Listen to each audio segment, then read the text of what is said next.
नमस्कार दोस्तों। दोस्तों, स्वतंत्र भारत के इतिहास में ऐसा पहली बार हुआ है कि रुपए की स्थिति इतनी ज़्यादा खराब हो गई है। यानी अब $1 90 रुपए के बराबर पहुंच चुका है और लगातार रुपए की स्थिति खराब होती हुई जा रही है। ऐसा अभी हाल ही में दिसंबर 2025 में देखने को मिला है। लेकिन सेंट्रल गवर्नमेंट इसे बचाने के लिए, इसकी फॉल डाउन को रोकने के लिए कुछ भी नहीं कर रही है। यानी हाथ पर हाथ धर के बैठी हुई है। चलिए इसके बारे में थोड़ा विस्तार से समझते हैं कि आखिरकार रुपया इतना ज़्यादा कमज़ोर होता हुआ क्यों जा रहा है और सेंट्रल गवर्नमेंट इसे रोकने के लिए कुछ भी क्यों नहीं कर रही है। तो रुपए की स्थिति अभी हाल में इतनी ख़राब हो चुकी है कि ये 90 रुपए से जो है ऊपर पहुंच चुकी है। यानी अभी वर्तमान में जो $1 की कीमत है वो 90.14 रुपये है। और जब साल 2025 की शुरुआत हुई थी तब जनवरी में इसकी जो कीमत थी वो 85.56 रुपये थी। यानी $1 की कीमत 85.56 रुपये थी। लेकिन अब आकर के स्थिति इतनी ज़्यादा ख़राब हो चुकी है रुपए की कि स्वतंत्र भारत के इतिहास में रुपया सबसे ज़्यादा ख़राब स्थिति पर पहुंच चुका है। साल 2025 के परफॉर्मेंस की बात करें तो रुपया जो है 5.3% जस्ट एक ही साल में इतना ज़्यादा गिर चुका है। और इतना ज़्यादा गिरने से एशिया की सबसे ज़्यादा ख़राब करेंसी में रुपए की जो गिनती अब होना शुरू हो चुकी है।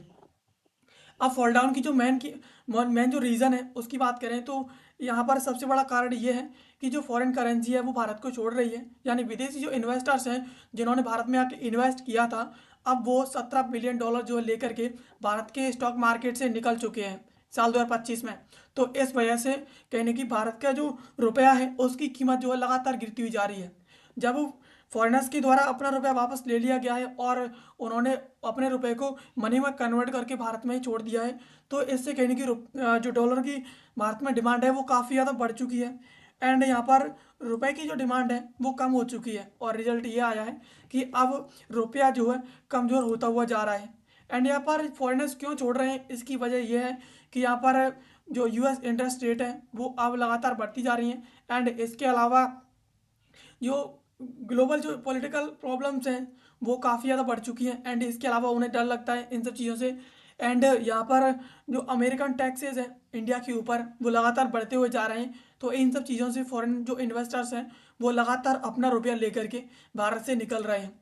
एंड यहाँ पर सेकंड जो रीज़न है वो यहाँ पर भारत लगातार इंपोर्ट करता रहता है, एक्सपोर्ट की तुलना में कम है। यानी भारत लगातार इंपोर्ट इतना ज़्यादा कर रहा है और एक्सपोर्ट इतना इतना कर नहीं रहा है। अक्टूबर 2025 में भारत के द्वारा $40 बिलियन का भारत के अंदर इंपोर्ट किया था। लेकिन इस महीने के अंदर जो भारत के द्वारा एक्सपोर्ट किया गया था उस एक्सपोर्ट से ये इंपोर्ट काफ़ी ज़्यादा जो है काफ़ी गुना ज़्यादा था। एंड यहाँ पर भारत के द्वारा जो इंपोर्ट किया गया था उसमें गोल्ड ज़्यादा था। एंड इसके अलावा electronics and oil and fuel, इसके अलावा रॉ मटेरियल्स भारत के द्वारा खरीदे गए थे। जिसमें भारत के द्वारा इतना एक्सपोर्ट नहीं किया गया था उतना भारत ने खुद इंपोर्ट कर लिया था। तो इस वजह से डॉलर की भारत में कमी हो गई है। एंड ये रुपए को कैसे वीक कर रहा है, तो यहाँ पर भारत जब वो विदेशों से चीज़ें खरीदता है तो उसके लिए डॉलर की ज़रूरत होती है। और जब वो इम्पोर्ट के लिए डॉलर की ज़रूरत होगी तो यहाँ पर रुपए की जो कीमत है वो लगातार अपने आप गिरती हुई जा रही है। एंड थर्ड रीज़न ये है कि अमेरिका का जो टैरिफ है वो लगातार भारत भारत को टैरिफ की धमकी देता रहता है। तो यहाँ पर भारत के जो गुड्स हैं उन पर लगातार जो है हैवी टैरिफ लग रहा है। 25% भारत के इंडियन जो स्टील है उस पर अभी भी टैरिफ लगा हुआ है। एंड इसके अलावा 50% जो टैक्स है वो भारत के इलेक्ट्रॉनिक्स पर लगा हुआ है। तो इनसे भारतीय जो एक्सपोर्टर्स हैं वो लगातार डरे हुए हैं और अमेरिका के अंदर जा करके वो यहाँ पर इस इतने ज़्यादा भारी टैक्स के कारण वो वहाँ पर अपनी चीज़ें सेल नहीं कर पा रहे हैं। और यही वजह है कि भारत की जो डॉलर की इनकम है वो लगातार फॉल डाउन होती हुई जा रही है। भारत के अंदर विदेशों से डॉलर नहीं आ पा रहे हैं। और फोर्थ रीज़न ये है कि भारत विदेशों से ऑयल खरीदता है। भारत के द्वारा अभी हाल ही में 75% ऑयल खरीदा गया है अदर कंट्रीज से। और यहाँ पर सर ये है और सबसे बड़ी प्रॉब्लम भी ये है कि यहाँ पर ऑयल है वो सिर्फ और सिर्फ डॉलर्स में खरीदा जाता है। और जब भारत ऑयल खरीदेगा तो भारत को यहाँ पर डॉलर की ज़रूरत होगी। और जब भारत को काफ़ी ज़्यादा डॉलर्स की ज़रूरत होगी तो यहाँ पर सबसे ज़्यादा कंस्टेंट जो डिमांड है वो डॉलर की होगी। रुपया यहाँ पर कमज़ोर होता हुआ जा रहा है। एंड पांचवा रीज़न ये है कि सेंट्रल गवर्नमेंट एग्रेसिवली डिफेंड करने के मूड में नहीं है। वो लगातार रुपए की स्थिति को गिरती हुई देख रही है। उसने इसे रोकने के लिए कुछ भी नहीं किया है। यहाँ पर आरबीआई के द्वारा डॉलर की स्थिति को लगातार बनाए रखा हुआ है भारत के अंदर। यानी भारत के अंदर जो भारत डॉलर का फॉरेक्स रिजर्व है वो लगातार कंप्लीट है। और यहाँ पर आरबीआई है वो जब ज़्यादा ही स्थिति रुपए की ख़राब होती है तभी यहाँ पर डॉलर को यूज़ करती है, बगैर जब तक भारत की जो रुपया है उसकी स्थिति ख़राब नहीं होती है तब तक वो डॉलर को यूज़ नहीं करती है। और आरबीआई चाहती है कि डॉलर को वो इमरजेंसी कंडीशंस के लिए बचा करके रखे।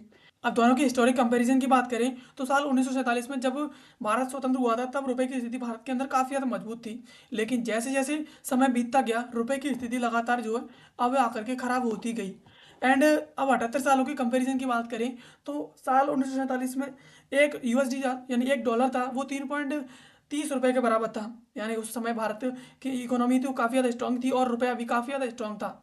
और साल 1966 में ये एक डॉलर 7.50 रुपये के बराबर हो गया जब भारत चाइना पाकिस्तान के साथ वॉर में जो उलझ गया था। एंड उसके बाद 1980 में एक यूएसडी था वो 7.86 रुपये के बराबर हो गया जब ऑयल क्राइसिस देखने को मिला था। और साल 1990 में आकर के एक यूएसडी था वो 17.50 रुपये के बराबर हो गया जब गल्फ वॉर जो शुरू हुआ था तो उस दौरान भारत के द्वारा आईएमएफ से हेल्प मांगी गई थी। एंड इसके बाद साल 2000 में एक यूएसडी था वो 44.94 रुपये के बराबर हो गया तब भारत के द्वारा अपनी इकोनॉमी को ओपन किया था। एंड इसके अलावा साल 2014 में आकर के एक यूएसडी 62.97 रुपये के बराबर हो गया था जब भारत के अंदर काफ़ी ज़्यादा जो बिग ट्रेड डेफिसिट की प्रॉब्लम्स देखने को मिली थी।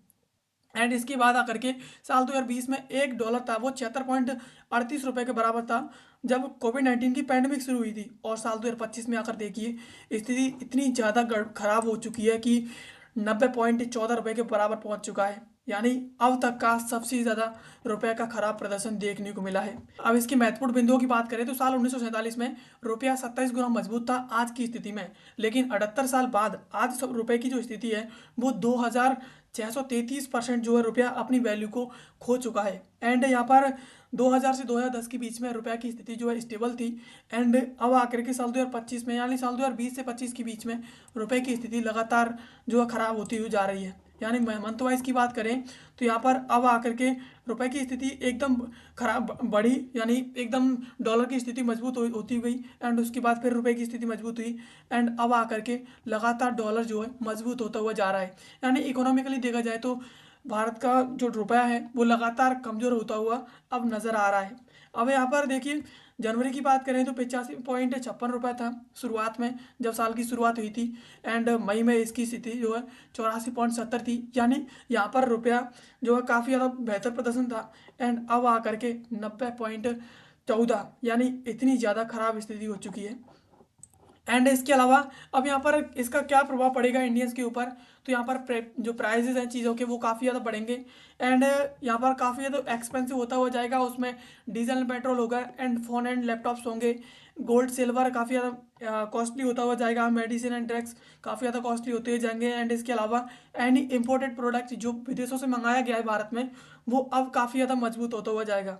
एंड यहाँ पर अब जब रुपए की स्थिति इतनी ज़्यादा कमज़ोर होती जा रही है और इम्पोर्ट की चीज़ें काफ़ी ज़्यादा एक्सपेंसिव होगी तो जो सेलर्स चीज़ों को बेचेंगे वो उतनी ज़्यादा कॉस्ट जो है आपसे निकालेंगे। यानी आपको वो चीज़ें काफ़ी ज़्यादा महंगी और कॉस्टली मिलेंगी। तो स्वतंत्र भारत के इतिहास में ऐसा पहली बार हुआ है कि रुपए की स्थिति इतनी ज़्यादा खराब हो चुकी है। तो दोस्तों ये थी खबर जिसको आज की इस वीडियो में हमने समझा। एंड ऐसी वीडियोज़ के लिए आप हमें सब्सक्राइब कर लीजिए। मिलते हैं किसी अगले वीडियो में किसी नए और महत्वपूर्ण टॉपिक के साथ। तब तक के लिए आप सभी का बहुत बहुत धन्यवाद।